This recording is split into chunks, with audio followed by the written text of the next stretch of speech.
She slapped the plate out of his hands just as the fork was about to reach his mouth and the 4 men behind him stopped smiling. Jack thought his daughter was throwing a tantrum, until she whispered what their lips had just said in Spanish. 30 seconds after you eat, you die. So why were those men still watching him? If this story pulled you in, make sure to hit that subscribe button so you never miss what's coming next. I've got another unforgettable story dropping tomorrow. And while you're here, jump into the comments and tell me where you're watching from. I love seeing our community from all around the world. Alright, let's get back into it. The crystal chandeliers of the Grandview Manor cast amber reflections across marble floors and silk tablecloths, transforming the dining hall into a cathedral of wealth and whispered power. 10-year-old Amelia Peters sat rigid in her chair, small hands folded tightly in her lap, her vibrant green dress a splash of color against the sea of black suits and evening gowns surrounding her. She hadn't expected this night to feel so formal, so heavy with expectation. Her father, a word still foreign on her tongue, had promised her dinner, not a test. But everything about Jack Goosens was a test, even when he didn't mean it to be. Across the white tablecloth, Jack adjusted his cufflinks with tattooed fingers, his movements precise and controlled. The ink stretched from his knuckles up past his wrists, disappearing beneath the crisp white shirt and perfectly tailored black suit jacket. A silver watch caught the light, expensive, understated, the kind of accessory that whispered rather than shouted. His dark hair was cut sharp, styled with precision, and a small earring glinted when he turned his head to scan the room. He'd chosen this restaurant carefully. Public enough to feel safe, private enough to speak freely. What he hadn't accounted for was how terrifying it might be for a girl who'd only learned his name 3 weeks ago. You can order anything you want, Jack said, his voice gentler than the rumors suggested, though his eyes never stopped moving. Old habits from a life where survival meant constant vigilance. They swept across exits, paused on unfamiliar faces, tracked the positions of his security scattered throughout the room disguised as regular diners. Amelia nodded politely, studying the menu she couldn't focus on. The words blurred together French names for Italian dishes with Spanish ingredients. In any other circumstance, she would have been fascinated. Languages were her escape, her superpower, the one thing that made her feel special in a world that had mostly made her feel small. Her mother had prepared her for this moment, not the fancy restaurant or the expensive clothes Jack had sent over that morning, but for meeting the man who'd left before she was born. The man her mother had forgiven with her dying breath, though Amelia still wasn't sure she could do the same. The chicken is supposed to be good here, Jack offered, then immediately looked like he regretted it. Did 10-year-olds eat chicken? He had no idea. The only children he'd ever interacted with were the sons and daughters of his associates, and those conversations consisted entirely of polite nods at holiday gatherings. That sounds fine, Amelia replied softly, her dark eyes fixed on the gold-rimmed plate in front of her. She had her mother's eyes. Jack had realized the first time they met. That same quiet intelligence, that way of seeing through people without ever appearing to judge. Behind Jack, positioned at strategic points throughout the ornate dining room, 3 of his most trusted men maintained their posts. They wore suits identical to the other wealthy patrons, blending seamlessly into the backdrop of old money and new ambition. One stood near the kitchen entrance. Another lingered by the bar. The third sat alone 2 tables over, nursing an expensive whiskey he wouldn't finish. Jack had survived 20 years in a business where most men didn't last 5. He'd done it by being paranoid, by trusting his instincts, and by never, ever assuming he was safe. Tonight, every instinct he had was focused on the small girl across from him, and it was making him sloppy. A server approached, immaculate in black and white, and took their orders with practiced efficiency. Jack ordered for both of them, then caught himself. "Unless you want something else?" "No, that's okay," Amelia said, and the sadness in her acceptance made Jack's chest tighten. She was used to not having choices, used to accommodating, used to making herself smaller to fit into spaces that weren't designed for her. The server disappeared, and an awkward silence settled between them like fog. Jack cleared his throat. "Your mother, she told you about me?" "Some things." Amelia's fingers traced the edge of her napkin, mostly at the end. When she was really sick, the words hit harder than any bullet Jack had ever taken. He'd missed everything, the pregnancy, the birth, the first words, the first steps. 10 years of a life he could never get back. And worse, he'd missed watching the woman he'd once loved waste away from cancer, dying alone except for the daughter she'd raised in secret. "I didn't know," Jack said quietly, the same thing he'd said at their first meeting, at the funeral where he'd stood at the back like a ghost. "If I had known—" "I know," Amelia interrupted gently, sparing him from having to finish a sentence they both knew ended in nothing but regret. Around them, the restaurant hummed with conversation. Deals were being made over wine. Affairs were being started over dessert. Power was being exchanged in handshakes and knowing glances. The Grandview Manor had been hosting San Francisco's elite for over a century, and its walls had absorbed more secrets than its foundation could probably hold. Amelia's attention drifted, the way it always did when she felt overwhelmed. Her mother used to call it her observation mode, that distant look that meant she was processing the world in ways other people couldn't. She'd pick up fragments of conversation from across rooms, understand movies in languages she'd never studied, correct pronunciation on documentaries about foreign countries she'd never visited. Her gaze settled on 4 men seated diagonally across the dining room. They sat at a round table draped in burgundy cloth, positioned perfectly to have a clear view of Jack's back. Dark suits, like everyone else. Calm expressions, like everyone else. Hands folded professionally on the table, like everyone else, but something was different about them. They weren't eating, though their meals had been delivered. They weren't drinking, though their glasses were full. And strangest of all, they weren't talking, not in the normal sense. Their lips moved with deliberate precision, forming words without sound, a conversation conducted in absolute silence. To anyone else, they might have appeared to be 4 business associates lost in thought between courses, but Amelia noticed something no one else did. They weren't looking at each other when they spoke. They were all watching her father. And the language forming on their lips, clear as daylight to a girl who'd been reading mouths since she learned that words could exist beyond sound, was Spanish. Fluid, practiced, deadly. The first phrase she caught made her stomach drop. Confirmar la dosis. Confirm the dose. 3 weeks earlier. The hospice room smelled like antiseptic and flowers that were trying too hard to mask death. Amelia sat cross-legged on the vinyl chair, pulled close to her mother's bed, homework abandoned on her lap, watching the rise and fall of the thin chest beneath white sheets. Catherine Peters had been beautiful once. Amelia had seen the photos her mother at 25, dark hair cascading over bare shoulders, eyes bright with the kind of hope that didn't know yet how hard the world could be. Now, at 35, she looked 70. Cancer had a way of stealing time like that, compressing decades into months. Baby, her mother whispered, the word barely escaping through dry lips. Come closer. Amelia abandoned her chair and climbed carefully onto the bed, fitting herself into the space between her mother's fragile body and the safety rail. She'd perfected this position over the past 6 months, close enough to hear, careful enough not to hurt. I need to tell you something, Catherine said, her hand finding Amelia's and squeezing with what little strength remained. About your father. Amelia's body went rigid.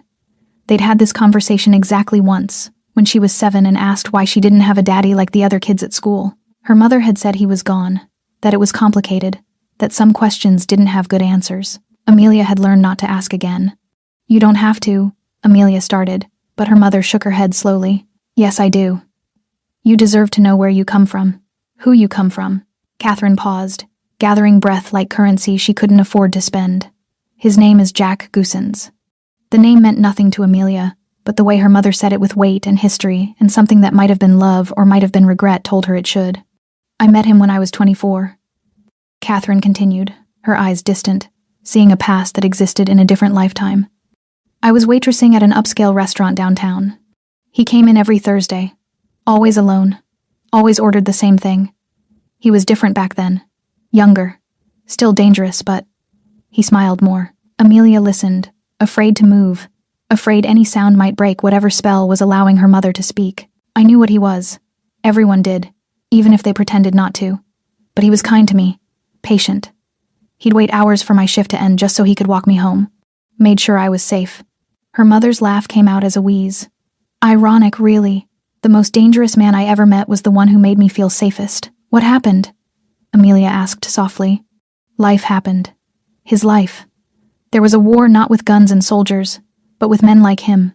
Organizations fighting for territory, for power, for survival. People were dying. He had to choose between me and staying alive. Catherine's fingers tightened around Amelia's. He chose to stay alive. I don't blame him for that, but Amelia could hear the lie beneath the truth. Her mother did blame him, at least a little. She blamed him for every scraped knee he hadn't bandaged, every parent-teacher conference he hadn't attended, every birthday candle he hadn't watched her blow out. I found out I was pregnant 2 weeks after he left. I tried to find him, but men like Jack don't get found unless they want to be. Her mother turned her head, meeting Amelia's eyes with an intensity that felt like desperation. I need you to understand something. Your father isn't a good man. He's done terrible things. He lives in a world that operates by rules you and I can't imagine. Then why are you telling me? Amelia felt tears building behind her eyes but refused to let them fall.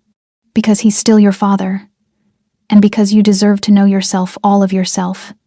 Not just the parts I could give you. Catherine reached up with trembling fingers and touched Amelia's cheek. You have his eyes, you know. That same way of seeing everything, of calculating every angle. You got your gift from him too, I think.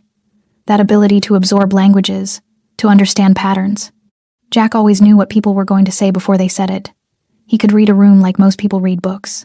Amelia had never thought about her ability that way as something inherited, something that connected her to a ghost she'd never met. I've written everything down, her mother said, gesturing weakly toward the nightstand. His name, last known associates, how to reach him if you ever want to. I'm not saying you should, I'm just saying you can. Mom, listen to me. Catherine's voice gained sudden strength, the kind that came from somewhere beyond the failing body. When I'm gone, you'll have questions about who you are, where you belong, and I won't be here to answer them. So I'm giving you the choice. I never had to know your father, or not, to forgive him, or not, to understand that people can be both terrible and loving, sometimes at the exact same time. Amelia pressed her face against her mother's shoulder, no longer able to hold back tears. I don't want to know him. I just want you. I know, baby. I know. Her mother's hand stroked Amelia's hair with the mechanical gentleness of someone who'd done this 1,000 times before. But you'll change your mind someday. And when you do, you'll have what you need to find him. They stayed like that until the nurse came in to check vitals, until the sun shifted from the window and painted the room in darker shades, until Amelia's tears dried and left salt tracks on her cheeks. Catherine Peters died 4 days later. On a Tuesday morning when the sky was the color of old bruises and rain hammered against hospital windows, she went quietly, in her sleep, holding a photograph of a baby with dark eyes and a future full of questions. Amelia found the letter in her mother's belongings the day after the funeral. Inside the envelope was a single sheet of paper with a name, 3 phone numbers, and a handwritten note in her mother's deteriorating script. He deserves to know you exist. You deserve to decide if you want him to. It took Amelia 2 weeks to make the call. It took Jack Goosens less than 2 hours to show up at her foster placement, eyes red, hands shaking, looking at her like she was both a miracle and a punishment he'd finally been sentenced to receive. Present day. The words floating across the restaurant reached Amelia in fragments, like puzzle pieces scattered across a table waiting to be assembled.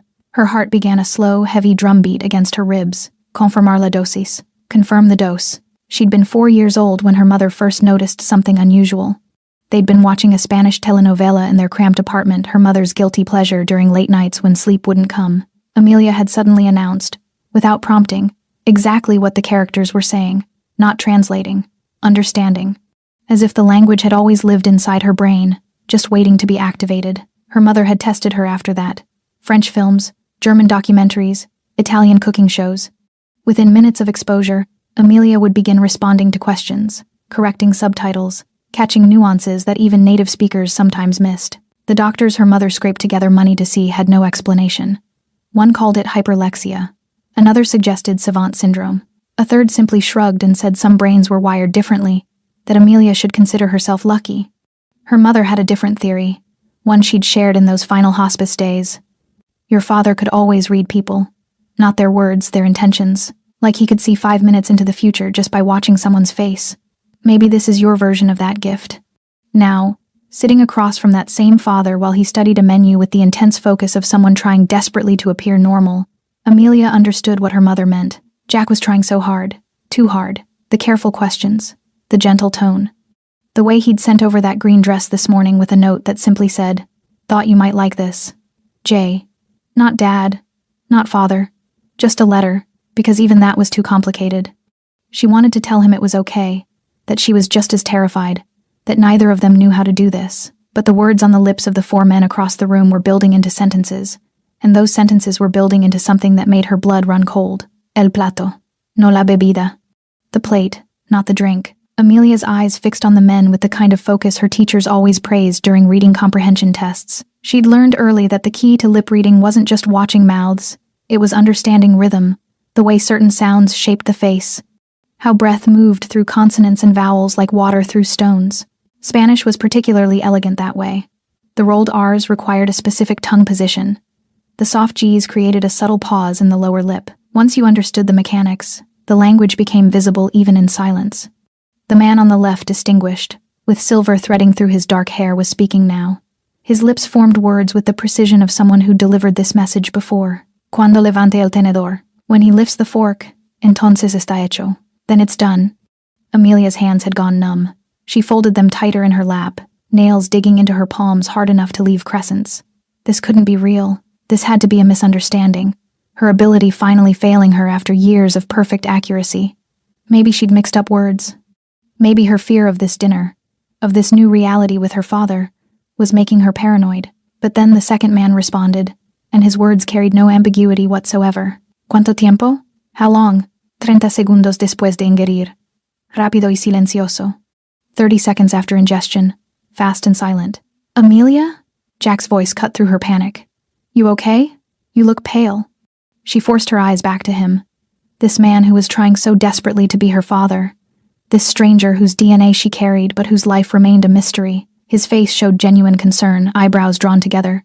Hand halfway across the table like he wanted to reach for her but wasn't sure if he had permission. I'm fine, she heard herself say, the lie automatic. Just nervous. Jack's expression softened. I know this is weird. Hell, it's the weirdest thing I've ever done. And I've done some pretty weird things. He attempted a smile that didn't quite reach his eyes. But I want you to know you don't have to be nervous around me. I'm not going to. I don't know. Be scary or something. The irony would have been funny if 4 men weren't currently planning his murder. Do you know those men? Amelia asked, the question slipping out before she could stop it. The ones at the table behind you? Jack's entire demeanor changed in an instant.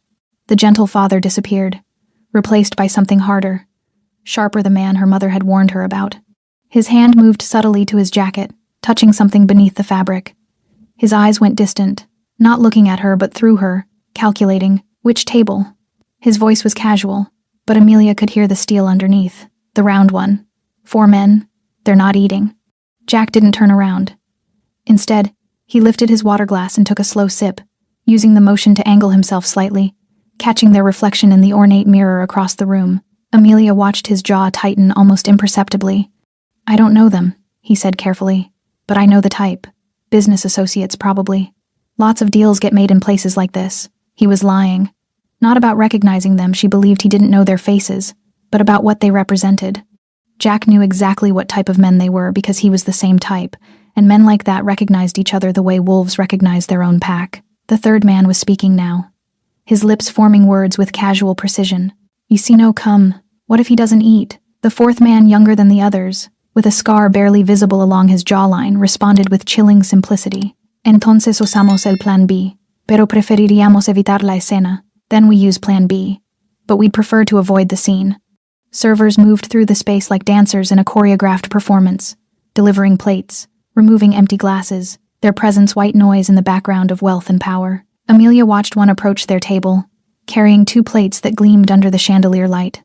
Chicken for her, steak for Jack. The man with the silver hair was watching intently now, his lips barely moving. Ahí viene, here it comes. The server approached with the practiced grace of someone who'd performed this routine 1,000 times. White gloves held the plates at perfect angles, steam rising in delicate spirals. He smiled professionally as he set Amelia's chicken in front of her first, ladies first, always then turned to deliver Jack's steak. Amelia's eyes were locked on the 4 men. The one with the silver hair leaned back slightly, his posture relaxed but his gaze predatory. The younger one with the scar checked his watch. The third adjusted his tie. The fourth simply stared, unblinking, at Jack's back. None of them were eating. None of them were drinking. They were waiting. Ahora. Now. The word formed on the silver-haired man's lips like a benediction. Jack reached for his fork, his tattooed fingers closing around the handle with the same controlled precision he applied to everything. He'd probably chosen this meal a dozen times before at a dozen different restaurants. Steak, medium rare, with roasted vegetables and garlic butter. Safe. Familiar. Deadly. Thank you, Jack said to the server, who nodded and disappeared back toward the kitchen. Amelia's throat had closed up entirely. Her mind was racing through options, through possibilities, through the terrible mathematics of what happened next. If she said something, would he believe her? If she didn't, would she watch him die? Jack cut into the steak with a knife that gleamed like silver lightning. Blood or what passed for it in meat pooled around the blade. He speared a piece, brought it halfway to his mouth. Amelia, you're not eating, he observed, pausing. Is something wrong with your food? The concern in his voice nearly broke her. This man, this dangerous, complicated, trying so hard man was about to die because he'd made the mistake of wanting to know his daughter. 10 segundos. 10 seconds. The lips of the scarred man formed the words with clinical precision. Time crystallized. Amelia could hear her own heartbeat, could feel the weight of the green dress her father had bought her, could taste copper in her mouth from biting her tongue. Every language she'd ever absorbed collided in her brain. Spanish, French, English, Italian, German, all of them screaming the same thing. Stop him! Stop him! Stop him! Jack lifted the fork higher. The piece of steak glistened with garlic butter and poison, and the end of everything this fragile new relationship might have become. Amelia didn't think. Thinking would have taken too long, would have required explanations she didn't have time to give. Instead, she acted on pure instinct. The same instinct that had helped her mother dodge creditors, avoid dangerous neighborhoods, survive in a world that didn't care whether they made it or not. She lunged across the table. Her small hand connected with the plate, fingers splaying across expensive porcelain. The impact sent the dish spinning through the air in a perfect arc. Steak, vegetables, silverware, all of it suspended for one impossible moment before crashing to the marble floor in an explosion of sound that silenced the entire restaurant. Porcelain shattered. Meat slapped against stone. A fork clattered and spun like a fallen conductor's baton. Every head turned. Every conversation stopped. Even the pianists in the corner paused mid-note, hands frozen above keys. Jack didn't move. His hand still held the now empty fork, hovering in space where food had been seconds before. His eyes sharp, calculating, dangerous, fixed on Amelia with an intensity that would have terrified her if she weren't already shaking. His security moved instantly. The man near the kitchen entrance was already on his feet, hand inside his jacket. The one at the bar had turned completely, scanning for threats. The third had abandoned his whiskey and was moving toward their table with purpose. But Jack raised his free hand slightly, a gesture so subtle most people wouldn't have noticed. His men froze mid-motion, still alert but waiting for further instruction. The restaurant held its breath. Jack set down his fork with deliberate slowness. When he spoke, his voice was barely above a whisper, but Amelia heard every word with perfect clarity. Amelia, what did you just do? It wasn't a question. It was an assessment, a calculation, a demand for data that would determine what happened next. Amelia's hands were trembling. She pulled them back into her lap, clasping them together so tightly her knuckles went white. Around them, servers were beginning to move, coming to clean up the mess, but Jack waved them away with another subtle gesture. Her voice cracked. She swallowed hard and tried again. I had to. Had to what? Jack leaned forward slightly, his face unreadable. Talk to me. Right now. The four men were watching intently. The silver-haired one's expression had shifted from confident to confused. The scarred one was leaning forward, trying to understand what had just happened. None of them had expected this. Amelia made a choice. She turned her head slightly and looked directly at the four men for the first time. Let them see that she was looking at them, that she knew they were there. Then she turned back to Jack and said, very quietly, in Spanish, Los cuatro hombres detrás de ti planeaban envenenarte. Dijeron que la comida tenía algo. 30 segundos después de comer, estarías muerto. The four men behind you were planning to poison you. They said the food had something in it.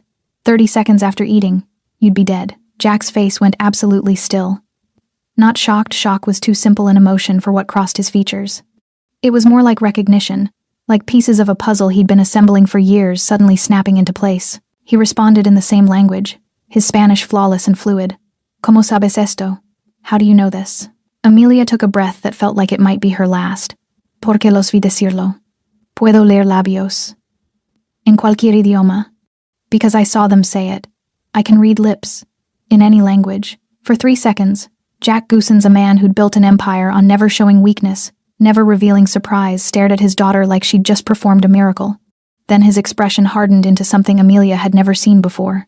Not anger, not fear. Pure, controlled, absolute focus. He stood slowly, positioning himself between Amelia and the four men, his body a wall of protection. His hand moved to his jacket again, and this time she saw what he was touching, something small and hard beneath the fabric. When he spoke, his voice carried across the restaurant with quiet authority. Nobody leaves. The restaurant seemed to contract, as if the walls themselves were drawing closer.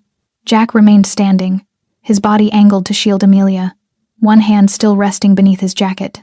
His 3 security men had closed ranks without being told, forming a perimeter that looked casual to untrained eyes but was anything but. The general murmur of confusion among the other diners began to rise. Questions whispered to companions. Nervous glances exchanged.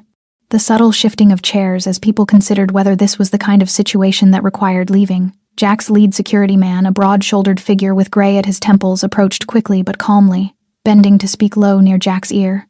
"Sir, we should move you to—" "No." Jack's voice was quiet but absolute. "We stay. Lock it down." The man hesitated for only a fraction of a second before nodding and speaking into his wrist, where a small communication device was hidden beneath his sleeve. Within moments, Amelia noticed subtle movements throughout the space staff being quietly redirected, exit doors being stationed by men who'd appeared from nowhere, the maître d' speaking in hushed tones to confused patrons near the entrance. Jack finally looked down at Amelia, his expression softer than it had been seconds before, though his eyes still held that dangerous calculation.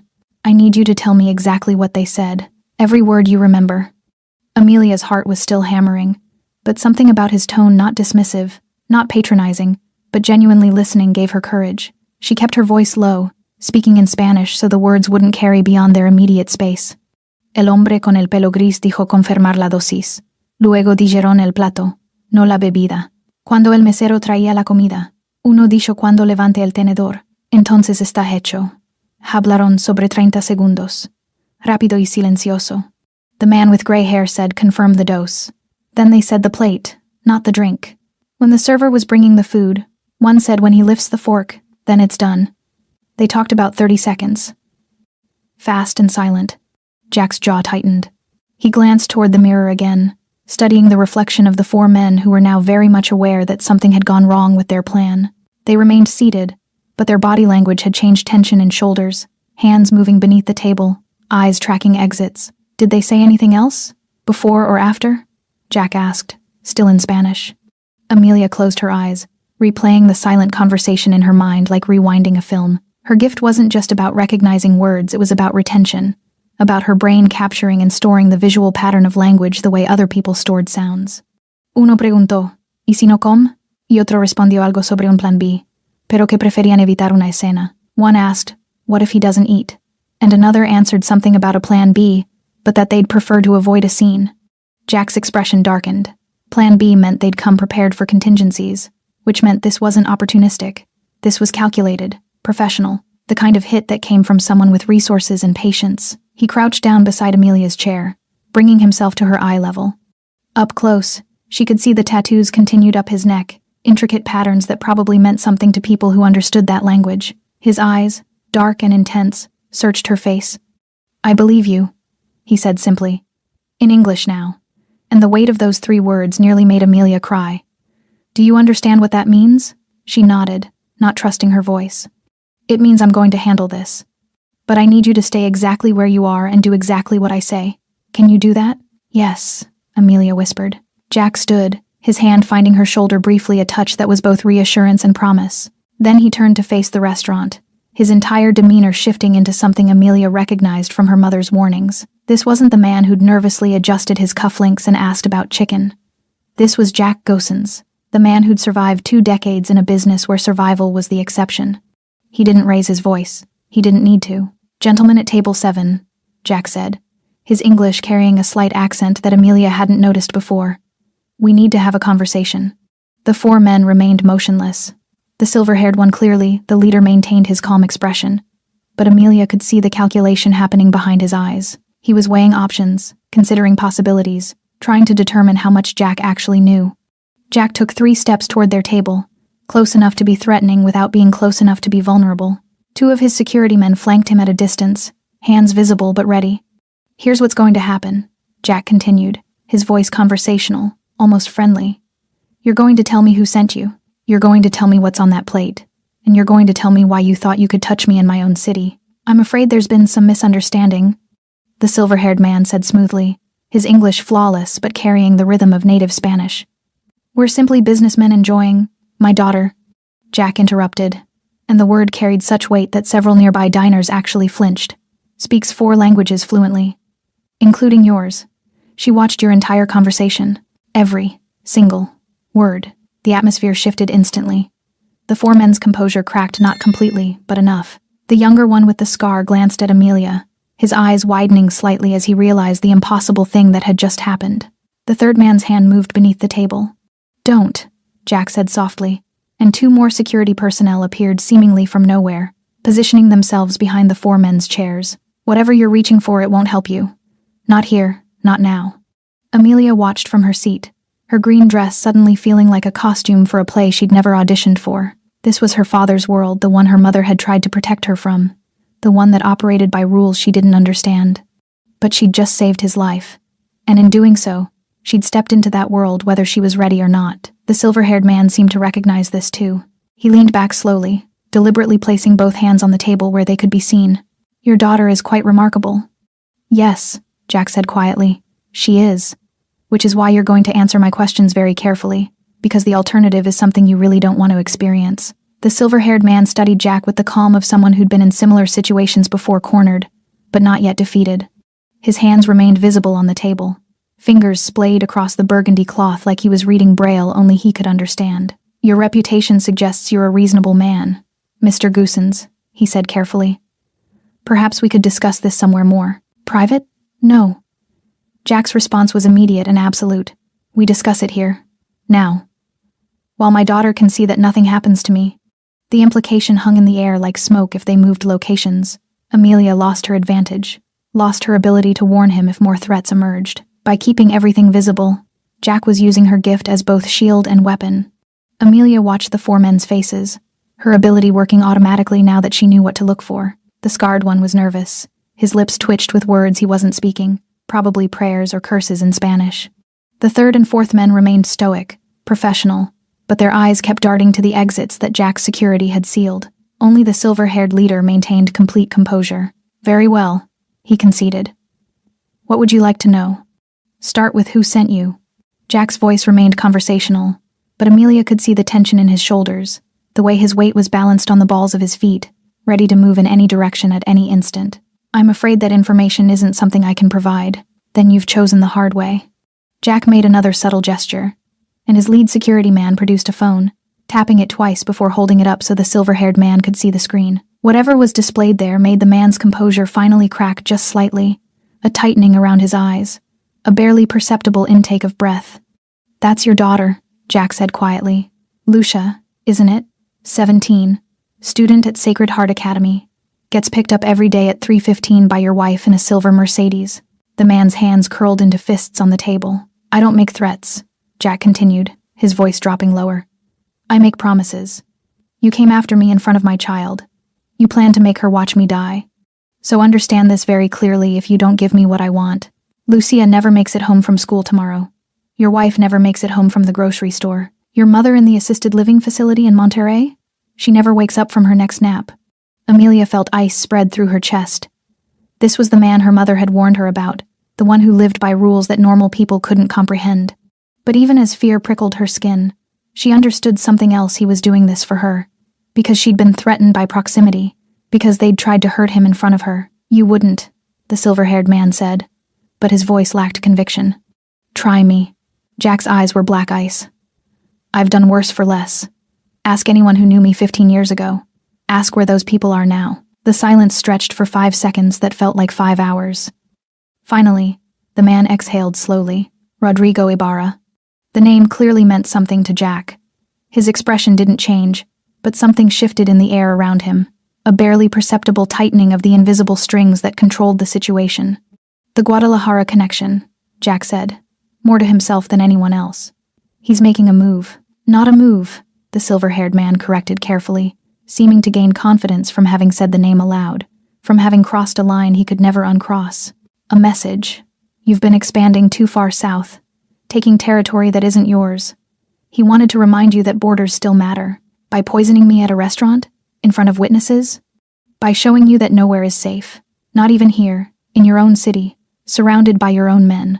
The man's lips curved into something that wasn't quite a smile. The humiliation was the point. The death was just a bonus. Jack was quiet for a moment, processing. Amelia watched his face carefully, recognizing the same expression she'd worn countless times when trying to solve complex problems, that distant look of someone moving pieces on a board only they could see. "What's on the plate?" Jack asked. "Ricin. Synthesized, concentrated, tasteless." The garlic butter masked what little scent remained. 30 seconds was optimistic, probably closer to 2 minutes before symptoms appeared. 5 before unconsciousness, 10 before death. The silver-haired man spoke clinically, like a doctor discussing a diagnosis. You would have made it to your car, maybe. Collapsed in the parking lot. Dramatic, but not disruptive to the restaurant's business. No blood. No scene. Amelia felt her stomach turn. She looked at the shattered plate on the floor, at the steak she'd knocked away, and realized she'd been seconds away from watching her father die the slowest kind of death, conscious, aware, unable to do anything but feel his body shut down system by system. And plan B?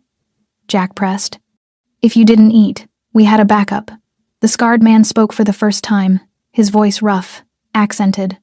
Car bomb, parking garage, less elegant, more certain. Jack turned slightly, addressing his security without taking his eyes off the 4 men. Check my vehicle, full sweep, and have the plate analyzed. I want confirmation. Already being done, sir, his lead man confirmed. The other restaurant patrons had begun to settle back into uneasy normalcy, confused but choosing to believe whatever story their minds had constructed about the situation. Wealthy people having a private dispute. A business deal gone wrong. Anything but the truth that they'd been eating dinner 20 feet away from an attempted assassination. Jack moved back toward Amelia's table, but positioned himself so he could still watch the 4 men. He crouched down beside her chair again, his voice gentle despite everything that had just happened. I'm sorry you had to hear that. I already heard worse, Amelia said quietly. When they were planning it. Jack's expression softened with something that might have been pride or might have been grief, maybe both. You saved my life tonight. You understand that, right? If you hadn't been watching them, if you hadn't understood. I know. Amelia's voice was barely a whisper. No one has ever done that for me before. 20 minutes later, Jack's security had quietly escorted the 4 men through a service exit. No sirens, no police cars, no questions from other diners who'd returned to their meals and conversations with remarkable speed, as if pretending normalcy could make it true. The restaurant manager, a thin man with wire-rimmed glasses and sweat beading on his forehead, had personally cleaned the broken porcelain from their table and offered profuse apologies, though whether he was apologizing for the assassination attempt or the disruption to service remained unclear. Jack had slipped him what looked like several $100 bills, and the man had disappeared with the gratitude of someone who'd just been paid to forget everything he'd witnessed. Now, Amelia sat in the back of Jack's car, a black sedan with windows so dark the city lights barely penetrated, watching the streets of San Francisco blur past like a film on fast forward. Jack sat beside her, close but not touching, the space between them charged with everything unsaid. He'd draped his suit jacket over her shoulders when they'd left the restaurant. It swallowed her small frame, the sleeves hanging past her hands, but the weight of it felt like protection, like armor she'd never asked for but desperately needed. Where are we going? Amelia asked quietly. Somewhere safe. Jack's voice was tired in a way she hadn't heard before. Somewhere I can think. The driver, one of Jack's security men, navigated through traffic with practiced ease, taking turns that seemed random but probably weren't. Amelia recognized the pattern from spy movies her mother had loved, checking for tails, avoiding predictable routes, staying in motion until certainty was possible. They drove for 15 minutes in silence before Jack finally spoke again. I didn't know, he said, staring out his window at the passing city. About you. About your mother. That's the truth. I know, Amelia replied. The same thing she'd said at the restaurant, though it felt heavier now, weighted with everything that had happened since. If I had known. Jack trailed off, then seemed to change direction. Your mother, Catherine. She was the best person I've ever known, the only truly good thing in my life, and I walked away from her because I was scared. Not of dying, I've never been scared of that, but of getting her killed because of who I am, what I am. Amelia turned to look at him. In the darkness of the car, his profile was sharp edges and shadows. She forgave you. At the end, she made sure I knew that. Jack's jaw worked like he was chewing words too difficult to swallow. She shouldn't have. She should have told you I was a monster and let you hate me. It would have been safer for you, but it wouldn't have been true. Wouldn't it? Jack turned to face her, and in the intermittent glow of streetlights, Amelia could see moisture in his eyes, not quite tears, but close. You heard what I said back there. About that man's daughter, his wife, his mother. I meant every word. I would have hurt innocent people because he tried to hurt me. That's who I am, Amelia. That's what I do. You were protecting me, Amelia said softly. That's different. Is it? Jack's voice cracked slightly. Because I'm not sure anymore. I've spent 20 years telling myself that everything I do, the violence, the threats, the control. It's all necessary, all justified. But then I meet you, and I realize, God, you're just a kid. You should be worried about homework and friends, and whether some boy in your class likes you. Instead, you're reading lips in Spanish to stop assassination attempts. Instead, you're sitting in my car right now, wondering if your father is a good man or a monster. I don't think you're a monster, Amelia said, surprising herself with how much she meant it. You should, but I don't. She pulled his jacket tighter around her shoulders. Monsters don't buy green dresses for daughters they're nervous to meet. Monsters don't look sad when they talk about the person they loved. Monsters don't apologize. Jack laughed, a short, broken sound that held no humor. Your mother raised you to see the best in people, even people who don't deserve it. She raised me to see the truth. And the truth is complicated. They lapsed into silence again as the car navigated into a quieter neighborhood, expensive houses set back from tree-lined streets, the kind of area where old money slept peacefully behind iron gates and security systems. The driver pulled into an underground garage beneath a modern building that looked more like an art installation than residential housing. When the car stopped, Jack didn't immediately move to get out. Instead, he reached into his pocket and pulled out his phone, scrolling through what looked like dozens of messages and missed calls. His expression grew darker with each swipe. What is it? Amelia asked. Word travels fast, Jack said grimly. People know something happened tonight. They know you were there. They know you. He hesitated, choosing words carefully. They know you're important to me now. The implication settled over Amelia like a second, heavier jacket. By saving Jack's life, by being visible at his side, she'd painted a target on herself that no amount of distance could erase. Rodrigo Ibarra isn't going to stop, Jack continued, more to himself than to her. This was just the opening move. He'll come at me again, harder. And now he knows about you. Everyone knows about you. So what do we do? Amelia asked, trying to keep her voice steady. Jack looked at her with an expression that combined fierce protectiveness with absolute desperation. I isolate you. I remove you from anything connected to me. I put you somewhere so safe, so hidden, that no one can touch you. And I make damn sure that what happened tonight never, ever, happens again. You mean you send me away? I mean I keep you alive. Jack's voice broke on the last word. Because I just found you, Amelia. I just got the chance to know you exist, to hear your voice, to see your face. And I will burn this entire city to the ground before I let anyone hurt you. Do you understand? I will become the monster everyone thinks I am, if that's what it takes to keep you safe. Amelia felt tears building behind her eyes, not from fear, but from the overwhelming weight of being loved so fiercely by someone she barely knew. But what if I don't want to be sent away? She whispered. Jack's penthouse occupied the entire top floor of the building. Floor-to-ceiling windows displayed San Francisco like a glittering circuit board, but heavy curtains could seal the space into a fortress with the touch of a button. The interior was surprisingly sparse modern furniture, minimal decoration, everything positioned with the strategic precision of someone who thought about sightlines and escape routes even in their own home. Amelia stood in the center of the vast living room, still wearing Jack's jacket, feeling small in a space designed for someone who commanded empires. Jack had disappeared into what she assumed was a bedroom, speaking in rapid, clipped sentences on his phone, issuing orders, calling in favors, rebuilding the walls that her existence had somehow torn down. A woman appeared from the kitchen, middle-aged, with kind eyes and capable hands. She introduced herself as Rosa and offered Amelia hot chocolate, which arrived in a mug large enough to require 2 hands to hold. The sweetness was a shock after the bitterness of the evening, and Amelia found herself drinking it faster than she meant to, the warmth spreading through her chest like a small sun. Jack emerged 20 minutes later, his tie loosened, his expression carved from stone. He'd rolled up his shirt sleeves, revealing more of the tattoos that covered his forearms, dates, names, symbols that probably told stories Amelia would never fully understand. We need to talk about what happens next, he said, sitting across from her on a leather chair that probably cost more than a year's rent at the apartment she'd shared with her mother. I've made arrangements. There's a house in Napa Valley, completely secure, off any registry that could connect it to me. You'll have private tutors, security around the clock, everything you need. A prison, Amelia said quietly. Protection, Jack corrected, but his voice lacked conviction. For how long? Jack's silence was answer enough. Forever, or as close to forever as his world allowed. I can't do that, Amelia said, setting down her mug with more force than she intended. I can't just disappear. I have school. She stopped, realizing how hollow it sounded. She didn't have friends, really. Her mother's death had seen to that, and school was a foster care placement she'd been counting days to escape.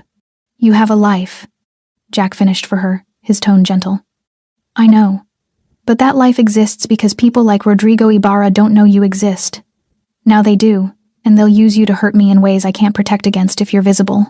So, your solution is to make me invisible? Amelia felt anger rising not at Jack, exactly, but at the situation. At the unfairness of finally having a father only to have him immediately taken away by the same forces that had kept him absent her entire life. My solution is to keep you breathing, Jack said, leaning forward, elbows on his knees. Even if you hate me for it. Even if you never forgive me, at least you'll be alive to hate me. Before Amelia could respond, Jack's phone buzzed insistently. He glanced at the screen, and something in his expression shifted, not quite fear, but close. He answered without greeting. Talk to me. Amelia couldn't hear the voice on the other end, but she could see Jack's face darkening with each passing second. His free hand curled into a fist. A muscle jumped in his jaw. When? Pause. How many? Another pause. Handle it. I want names by morning. He ended the call and stood abruptly, moving to the windows despite the danger they represented. For a long moment, he just stared out at the city, his silhouette backlit by millions of lights that seemed suddenly hostile. What happened? Amelia asked. Jack didn't turn around. Someone leaked information. Not just about tonight, about you.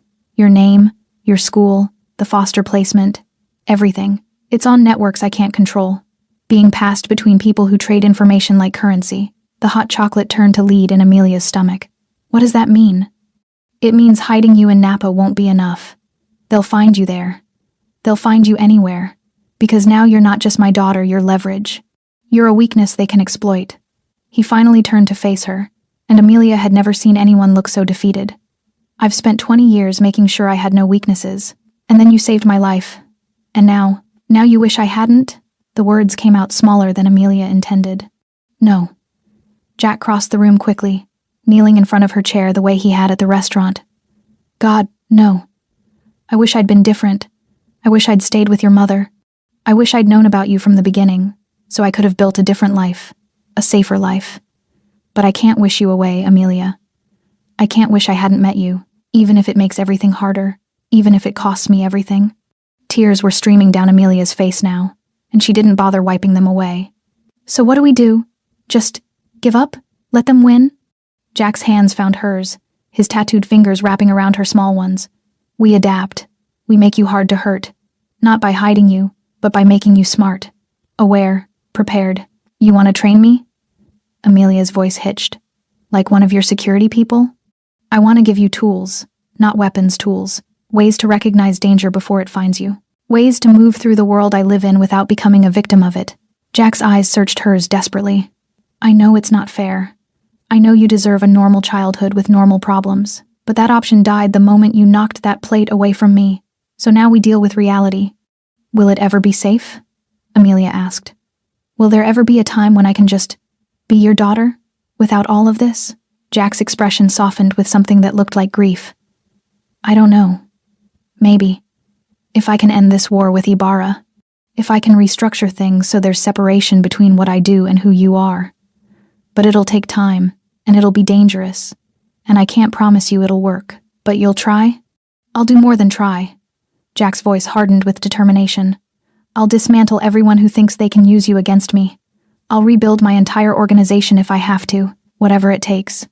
Amelia nodded slowly, understanding settling over her like a blanket, heavy but necessary. This was her life now, not the life her mother had wanted for her. Not the safe, quiet existence she'd imagined during those final hospice days. But maybe it was the life she was meant for, the one where her strange gifts had purpose, where she could be more than just a girl who understood languages. Okay, she said finally. Teach me. Jack pulled her into a hug, awkward and unpracticed, but fierce with emotion. Amelia buried her face in his shoulder and let herself cry properly, mourning the normalcy she'd never really had, and accepting the reality of what came next. When they finally pulled apart, Jack's phone was buzzing again. And again. And again. The war he'd promised was already beginning, messages arriving like artillery shells, each one demanding decisions that would ripple through his organization and beyond. But for now, in this moment, he ignored them all. You should get some sleep, he said gently. Rosa made up the guest room. We'll figure out the details tomorrow. Amelia nodded and stood, Jack's jacket still around her shoulders. At the doorway, she paused and looked back. Jack? Yeah? Thank you. For believing me. About the men. Jack's smile was sad and complicated. You're my daughter. Believing you is the easiest thing I've ever done. Morning light filtered through the penthouse windows in pale gold sheets, revealing a city that looked peaceful from 40 stories up. Amelia woke, disoriented, tangled in sheets that felt like clouds, in a room 3 times the size of the bedroom she'd shared with her mother. For one beautiful moment, she forgot where she was and why, then memory crashed back like cold water, and she remembered everything. She found Jack in the kitchen, standing at the counter with a tablet in one hand and coffee in the other, Rosa moving efficiently around him preparing breakfast. He looked like he hadn't slept same clothes from last night, hair disheveled, shadows under his eyes that made him look older and more human. Morning, he said when he noticed her hovering in the doorway. There's juice, fruit, anything you want. Rosa's making eggs. Amelia slid onto a bar stool, accepting the orange juice Rosa placed in front of her with a grateful smile. She watched Jack scroll through his tablet, his expression darkening with each swipe, and finally asked, Did something else happen? Jack hesitated, clearly weighing how much to tell her, then seemed to decide she'd earned honesty. 3 of my businesses got hit last night. Not physically, financially. Accounts frozen, shipments seized, permits revoked. Ibarra's putting pressure on my infrastructure, trying to make me react emotionally instead of strategically. Is it working? Normally, no. Jack set down his tablet and met her eyes.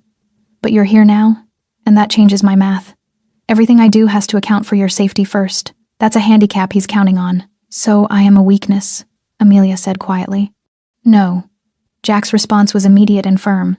You're a priority. There's a difference. A weakness is something that makes you vulnerable. A priority is something worth being vulnerable for. Rosa placed plates in front of them perfectly, scrambled eggs, toast, fresh berries arranged like art. Amelia ate mechanically, tasting nothing, her mind churning through the implications of Jack's words. You said last night you'd teach me, she said between bites. Teach me what, exactly? Jack studied her for a long moment, as if trying to determine how much a 10-year-old could really handle. Finally, he spoke.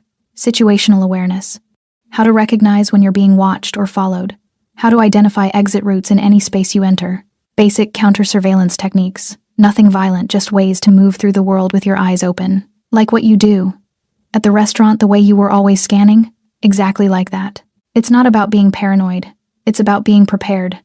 Jack paused, then added, Your gift, the language thing, it's already a weapon in the right circumstances. Last night proved that. But if we sharpen the rest of your awareness to match, you become something different. Not a target, not a liability.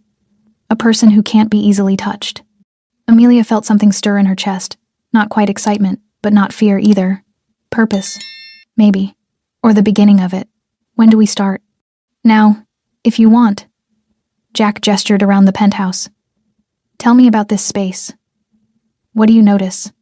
Amelia looked around. Really looked. Trying to see beyond expensive furniture and clean lines. The windows are thick. Bulletproof, probably. The front door has 3 locks I can see, and probably more I can't. The furniture is positioned so you can see both the elevator and the stairwell entrance from anywhere in the room. Jack's eyebrows rose slightly. Good. What else? Rosa keeps her phone in her left pocket and checks it every few minutes. She's getting updates, probably from your security. Amelia turned to study the older woman, who smiled encouragingly, and she's armed. Small caliber, ankle holster, right leg. Rosa actually laughed, reaching down to briefly reveal the small pistol strapped above her boot. Sharp eyes, pequeña. Very sharp, Jack agreed, and Amelia heard pride in his voice, real, uncomplicated pride.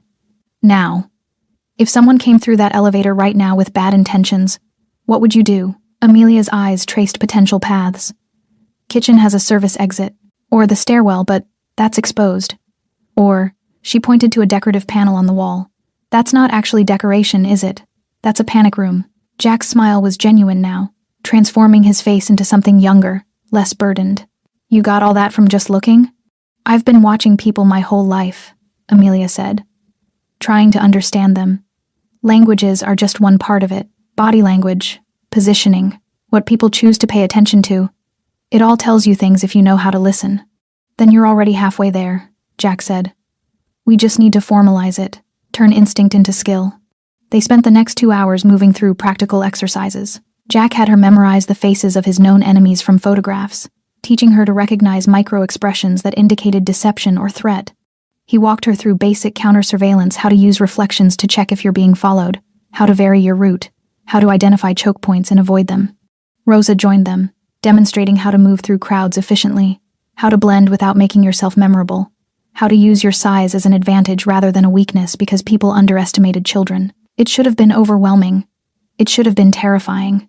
Instead, Amelia found herself fascinated, absorbing information the way she absorbed languages naturally, completely, like her brain had been waiting for exactly this kind of education. "You're a natural," Jack said during a break, both of them sitting on the floor with Rosa's tablet displaying city maps.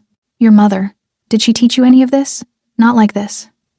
But she taught me to be aware, to notice when landlords were lying about fixing things, to recognize when bill collectors were getting aggressive, to understand when we needed to move neighborhoods because ours was getting dangerous."